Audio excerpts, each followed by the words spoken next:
आज Doubtnut app download करें। Doubtnut पर अपने सभी गणित, रसायन विज्ञान, भौतिक विज्ञान और जीव विज्ञान के डाउट्स का करो सफाया। बस प्रश्न की फोटो खींचो, एक ही प्रश्न को क्रॉप करो और तुरंत वीडियो सोल्यूशन पाओ। अभी डाउनलोड करें। हेलो दोस्तों, क्वेश्चन हमें क्या दे रखा है कि ऊष्मागतिकी के प्रथम नियम के दोषों का उल्लेख करते हुए द्वितीय नियम की आवश्यकता का क्या करना है, आवश्यकता को प्रतिपादित करना है। ठीक है, तो इसके लिए क्या करते हैं, पहले तो हम बात करते हैं प्रथम नियम होता है क्या। देखिए प्रथम नियम, देखिए जो होता है ऊष्मागतिकी का जो प्रथम नियम हमें क्या बताता है। देखिए ऊष्मागतिकी का जो प्रथम नियम होता है यह हमें किसके बारे में जानकारी देता है। ऊष्मागतिकी का जो प्रथम नियम है यह ऊर्जा संरक्षण सिद्धांत पे आधारित होता है। ठीक है, यह ऊर्जा संरक्षण सिद्धांत पे आधारित होता है। ठीक है दोस्तों, ऊर्जा संरक्षण सिद्धांत पर आधारित होता है। ठीक है दोस्तों, अच्छा इससे हम क्या देखते हैं कि ऊष्मागतिकी के प्रथम नियम से हमें यह पता चला कि ऊर्जा को देखिए क्या होता है, ऊर्जा को एक रूप से दूसरे रूप में परिवर्तित किया जा सकता है। इस प्रकार हमें क्या क्या मिलता है, हमें प्राप्त होता है कि अगर हम देखिए जो ऊष्मा ऊर्जा होती है वो क्या होती है, अगर इसे Q से लिखे ऊष्मा ऊर्जा को, तो यह क्या होती है, ऊष्मा ऊर्जा जो होती है हमारी किसमें परिवर्तित की जा सकती है, पूरा का पूरा। देखिए अगर हम पूरी ऊष्मा ऊर्जा की बात करें, ठीक है, वो पूरे के पूरे किसमें परिवर्तित हो जाती है, कार्य में परिवर्तित हो जाती है। ठीक है, तो ये हमने क्या देखा कि ये देखिए इसका चिन्ह बनाया, मतलब ये संपूर्ण ऊर्जा, ठीक है, पूर्ण उष्मा ऊर्जा या पूर्ण कार्य, या पूरी की पूरी क्या होती है, उष्मा किसमें परिवर्तित हो जाती है, कार्य में परिवर्तित हो जाती है। ठीक है, यह हमने किसमें देखा, ऊष्मागतिकी के प्रथम नियम में देखा। ठीक है, तो अब हमें इसके दोष की अगर हम बात करें तो दोष से क्या पता चलता, देखिए अगर इसके पहले भाग की बात करें, यदि अगर हमें ये तो पता चला कार्य उष्मा में परिवर्तित हो रहा है और उष्मा किसमें परिवर्तित हो रहा है, कार्य में परिवर्तित हो रहा है। तो यहां से एक उदाहरण देखते हैं हम कि यह वास्तव में क्या हमेशा संभव है या नहीं है। तो हमें प्रथम नियम से पता चल गया, ठीक है, कि उष्मा को कार्य में और कार्य को उष्मा में परिवर्तित कर सकते हैं। क्या यह हर जगह संभव है या नहीं है, या इसको कुछ दोष है, इसके बारे में समझते हैं। हम क्या करते हैं, अगर माना ऐसा करें कि एक चलती गाड़ी पे हम क्या लगाएं, ब्रेक लगाते हैं। ठीक है, हम लिख रहे हैं कि जब हम चलती हुई गाड़ी पे क्या लगाते हैं, ब्रेक लगाते हैं। चलती हुई गाड़ी में ब्रेक लगाते हैं, ठीक है, ब्रेक लगाते हैं तो क्या होता है, देखिए जब हम चलती हुई गाड़ी में ब्रेक लगाते हैं तो इसके कारण से क्या होता है, देखिए दोस्तों इसके कारण से क्या होता है कि जो हमने कार्य किया है, ठीक है, वो क्या होता है, वह उष्मा में बदल जाते हैं। पता है कि जब गाड़ी में ब्रेक लगाते हैं तो क्या होती है, ब्रेक लगाने पे जो घर्षण के कारण क्या होती है, उष्मा ऊर्जा में बदल जाती है। ठीक है, ब्रेक लगाते हैं तो घर्षण के कारण जो ऊर्जा दिए है ना, वो क्या हो रही, जो हमने कार्य किया घर्षण के कारण उष्मा में परिवर्तित हो जाती है। ठीक है, उष्मा में क्या होती है दोस्तों, परिवर्तित हो जाती है। अब इसे होता क्या, देखिए इसको समझते हैं कि हमने क्या देखा कि चलती हुई गाड़ी पे हमने ब्रेक लगाया। जब हमने ब्रेक लगाया तो क्या हुआ, जो हमने कार्य किया, ठीक है, वह किसमें परिवर्तित हो गई, उष्मा में, घर्षण कारण उसमें परिवर्तित हो गई। ठीक है, और गाड़ी रुक गई। और क्या होता है दोस्तों, गाड़ी रुक जाती है। ठीक है, अब क्या होता है, देखिए गाड़ी क्या हो जाती है दोस्तों, गाड़ी रुक जाती है। ठीक है, गाड़ी रुक जाती है। अब क्या हो रहा है, इसके बाद यह देखते हैं, इसके बाद हम देखते हैं कि अब हम इसके उल्टा करते हैं। ठीक है, मतलब अभी हमने क्या देखा कि जो हमने कार्य किया वो किसमें बदल गई, उसमें बदल गई। ठीक है, कोई दिक्कत नहीं है।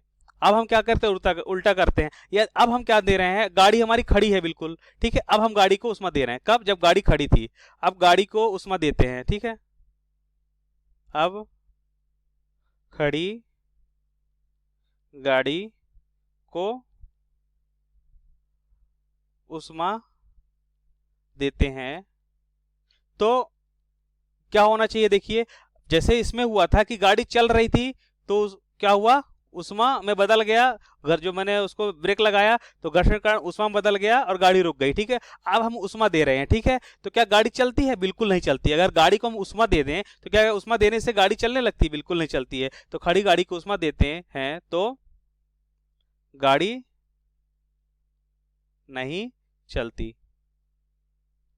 ठीक है, नहीं चलती है। तो हमने क्या देखा कि इस बार हमने कार्य मतलब उष्मा दिया तो कार्य में परिवर्तन नहीं हुआ। ठीक है, तो यही देखिए यह हमारा दोष होता है। ठीक है, प्रथम नियम का हमारा दोष होता है। इसी को समझने के लिए हमने क्या किया, द्वितीय नियम का प्रतिपादन किया, क्योंकि द्वितीय नियम हमें क्या बताता है कि यह जो उष्मा का आदान प्रदान हो रहा है वह किस दिशा में होगा। ठीक है, यह हमें द्वितीय नियम से पता चलता है। ठीक है, तो यहाँ क्या लिखेंगे, लिखेंगे कि इस दोष को दूर करने के लिए, इस दोष को दूर करने के लिए हमने द्वितीय नियम का प्रतिपादन किया। ठीक है, इस नियम को दूर करने के लिए द्वितीय नियम का प्रतिपादन किया गया। ठीक है, द्वितीय नियम का प्रतिपादन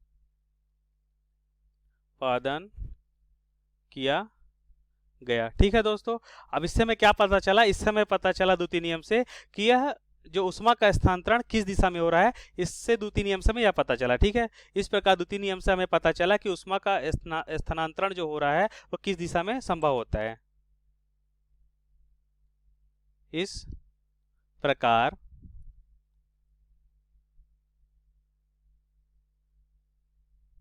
हमने द्वितीय नियम से देखा कि उष्मा का स्थानांतरण किस दिशा में संभव होता है। ठीक है, उष्मा या बोल सकते हो ऊर्जा का स्थानांतरण किस दिशा में संभव होता है। ठीक है, देखा कि ऊर्जा का स्थानांतरण किस दिशा में संभव है। ठीक है दोस्तों, किस दिशा में संभव है। ठीक है दोस्तों, तो यह हमने देखा किसे, द्वितीय नियम से। ठीक है, अच्छा अब इसको और दोष की बात कर लेते हैं। देखिए दूसरा दोष हमने क्या देखा, देखिए हमने पहले क्या देखा, सबसे पहले जो प्रथम नियम से हमने देखा कि संपूर्ण उष्मा को कार्य में या संपूर्ण कार्य को उसमें परिवर्तित कर रहे हैं। ठीक है, और ये देखा वास्तव में जब देखा गया, जब हमने एक इंजन बनाया तो वास्तव में क्या देखा कि वास्तव में संपूर्ण उष्मा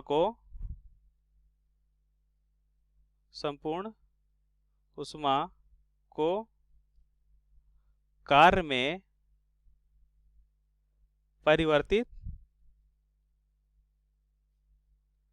नहीं किया जा सकता। ठीक है दोस्तों, नहीं किया जा सकता। और प्रथम नियम से हमने क्या देखा था कि संपूर्ण उष्मा को किसमें बदल दिया था हमने, कार्य में, और संपूर्ण कार्य को उष्मा में। लेकिन यहाँ पे हमने क्या देखा कि वास्तव में जब हमने किसी इंजन का निर्माण किया तो उसमें क्या देखा कि जितनी उष्मा हमने दी, जितनी ऊर्जा की उष्मा दी, उसका संपूर्ण भाग कार्य में परिवर्तित नहीं हुआ। ठीक है, कुछ ना कुछ भाग क्या हुआ, उसका बेकार हो गया या बाहर चला गया। ठीक है, उस कुछ ऊर्जा का भाग बाहर चला गया। ठीक है, इस प्रकार हमने यह द्वितीय नियम से क्या देखा, द्वितीय नियम से देखा कि उसी के द्वारा हमें पता चला कि संपूर्ण उष्मा को कार्य में परिवर्तित नहीं किया जा सकता है। ठीक है, इसी प्रकार उन्होंने यह मॉडल तैयार किया द्वितीय नियम से कि अगर हम देखें कि किसी भी स्रोत से अगर हम Q1 उष्मा लेते हैं, ठीक है, अगर उससे कोई एक इंजन हम चला रहे हैं, इंजन चलाने के बाद हम क्या देखते हैं, कुछ उष्मा क्या होती है, पूरा का पूरा कार्य में परिवर्तित नहीं होती। क्या होती, कुछ उष्मा किसको परिवर्तित हो जाती है, सिंक को चली जाती है। ठीक है, तो यहाँ से हमने देखा द्वितीय नियम से। तो यह उसके दोष थे, उसका निवारण था। थैंक यू दोस्तों। कक्षा 6 से 12वीं से लेकर नीट, IIT, JEE वो एडवांस के लेवल तक 1 करोड़ से ज्यादा छात्रों का भरोसा। आज ही डाउनलोड करें डाउटनेट ऐप या व्हाट्सएप करें अपने सारे डाउट्स 8400 400 400 पर।